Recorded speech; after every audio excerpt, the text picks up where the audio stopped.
हो सकता हो, बुरा नहीं मानना आप, हो सकता हो मैं भी हुआ हूँ, आप किसी गरीब घर में पैदा हुए हो, इसमें आपकी कोई गलती नहीं। मैं भी एक गरीब घर में पैदा हुआ, इसमें मेरी कोई गलती नहीं। पर यदि मैं उस गरीब घर में उस गरीबी के साथ ही मर जाऊंगा तो वहाँ मेरी गलती है। मैंने जीवन में कुछ नहीं किया। जिन माँ बाप ने मुझे उंगली पकड़ के चलना सिखाया, जिस माँ बाप ने मेरे लिए सब कुछ किया, बुढ़ापे में मैं उनको वो सुख नहीं दे पाया। आप नहीं चाहते बेटा कि जिस दिन आप 25 साल के 26 साल के हो, उस टाइम आपकी माताश्री अच्छे कपड़े पहने, उस दिन आपकी माताश्री एक अच्छी गाड़ी से चले, अच्छे सुख सुविधा उनको मिले, घर में आप एक इन्वर्टर लगवा पाओ कम से कम अपने, कि लाइट जाए तो पंखा चल पाए, माताश्री आपकी गर्मी में ना बैठे। आप अपने पिताजी के लिए एक बेल्ट खरीद पाओ, क्योंकि वो बिना बेल्ट के कई बार आपने देखा होगा पैंट ऐसे ही पहन लेते हैं, एक बेल्ट तक नहीं खरीदते अपने लिए। मैंने ऐसे बापों को देखा है जो रस्सी बांध लेते हैं पैंट में, बेल्ट की जगह, कि कोई बात नहीं, और उसके ऊपर शर्ट से ऐसे ढक लेते हैं किसी को दिखाई ना पड़े।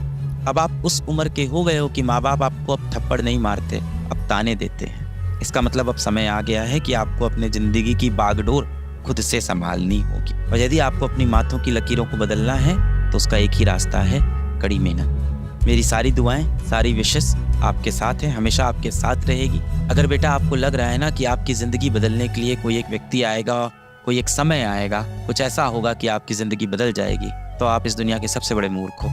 जिस इंसान को भी लगता है ना कि उसकी ज़िंदगी कोई और बदलने वाला है, उस इंसान ने कभी आईना नहीं देखा है। आपकी ज़िंदगी सिर्फ एक व्यक्ति बदल सकता है, आप खुद। शीशे के सामने खड़े होना इस सेशन के बाद जाके, खुद से सवाल करना कि आपके जीवन का कंट्रोल किसके पास है। खुद से सवाल करना कि 24 साल की उम्र में आप अपने घर वालों को सुख सुविधा देना चाहते हो, या 24 साल की उम्र में आप फिर से इन्हीं कंपटीशन में फंसे रहना चाहते हो। ये सेशन खत्म होने के बाद आज आप फिर से अपना टाइम t=0 लगाएंगे, अपनी ज़िंदगी को फिर से शुरू करेंगे। आपके अतीत में जो गलतियाँ हुई उनको अब आगे नहीं दोहराएंगे, और अतीत के बोझ को लेके हम आगे नहीं बढ़ेंगे, क्योंकि वो हमें हमारा भविष्य सुधारने में मदद नहीं करने वाला। आज अपने भगवान से आप एक बार बात करेंगे, हाथ जोड़ेंगे, जिस भी तरह से आप प्रेयर करते हैं वो प्रेयर करेंगे, अपने माता पिता के पास जाएंगे, क्योंकि वो हमेशा चाहते हैं कि आप सफल हो। पर अब यही एक बात है, जितने बच्चे आपने देखा है कॉम्पिटिटिव एग्जाम निकालते हैं, उन सभी के माता पिता ये चाहते हैं कि उनका बच्चा जरूर से सफल हो। पर जितने बच्चे कॉम्पिटिटिव एग्जाम नहीं निकालते, उनके माता पिता भी यही चाहते हैं कि वो बच्चा सफल हो। कहने का मतलब आपकी सफलता में सबसे बड़ा योगदान आपका होगा। सब कहने की बातें हैं कि माता पिता का सहयोग बहुत ज़रूरी है, दोस्तों का सहयोग बहुत ज़रूरी है, हालातों का सहयोग बहुत ज़रूरी है। अगर अपनी ज़िंदगी कोई बदल सकता है तो वो आईने में जो इंसान दिख रहा है वही है।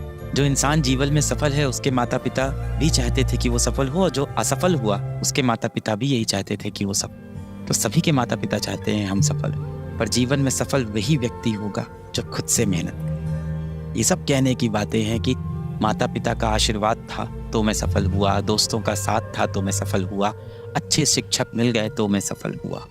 इन सब का कहीं ना कहीं महत्व है जीवन में, पर सबसे ज़्यादा महत्व है कि आपने अपने जीवन में कितना तप किया, कितना परिश्रम किया।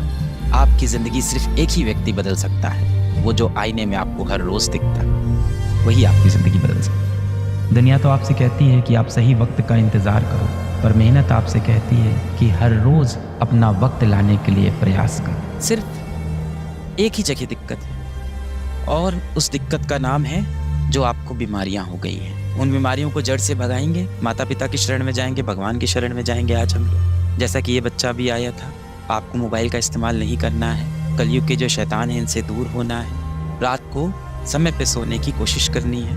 यदि आप देर रात तक पढ़ाई करते हैं तो वो सही है, क्योंकि इस जिंदगी में सबसे ऊपर कर्म है। अगर कर्म कर रहे हो अपना तब तो कोई दिक्कत नहीं, पर कोई ऐसी वैसी आप चीज़ें कर रहे हो जिससे आपका समय खराब हो रहा है तो वो नहीं करना है। अक्सर आँख बंद करते हैं, नींद नहीं आती है, मन बहुत चंचल होता है।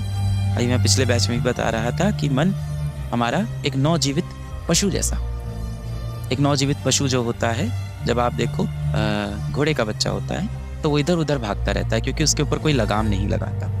इसी तरह से जो आपकी इंद्रियां हैं, आपका जो मन है, उसके ऊपर कोई लगाम नहीं लगाता, वो इधर उधर कहीं भी भागता रहता है। आँख बंद करो, बहुत सारे ख्याल आते रहते हैं। अब आपके पास जीवन में बहुत सारे पैसे नहीं है, कहीं ना कहीं हो सकता हो आपके पिताजी भी इतने सारे पैसे जिंदगी में नहीं कमा पाए, और ये सच है। पर हाँ, आपकी परवरिश में उन्होंने जो कर सकते थे उन्होंने बेस्ट किया।